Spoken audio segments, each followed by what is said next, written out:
You know, the controversy over the Confederacy. Black leaders in Arizona now putting a lot of pressure on the governor to take some sort of action. They want him to follow the lead of other states and get rid of monuments honoring Confederate soldiers and their political leaders. Political editor Dennis Welch is live down at the state capitol. Dennis.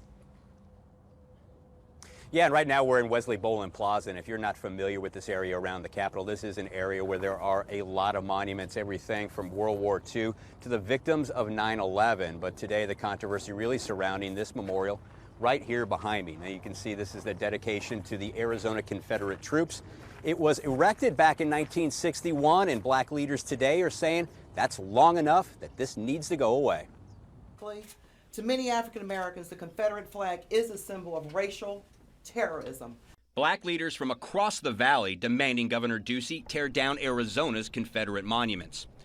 Sure, it's a piece of history, but it's one thing to memorialize something that's wrong, and we can learn about history. We might as well put up a banner that memorializes the KKK. Southern states like Louisiana are starting to dismantle Confederate-inspired memorials, while hundreds of others still stand across the country.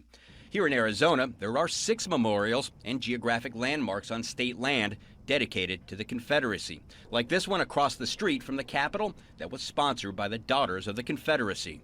I think that we ought to have a state that's welcoming to everyone. I talk a lot about opportunity for all. Yet at the same time, I think many of these memorials that have been put out there are there for a reason. That's why I think it should go through a citizen review process. Ducey last week saying he will not jump into the controversy, leaving it to state panels like the Legislative Mall Commission, which does not include any African Americans or Latinos. For the governor to try to push the buck to citizens or push the buck to a board that he appoints is irresponsible. And if the governor wants to continue to be the governor, I think he has to show leadership and make executive action.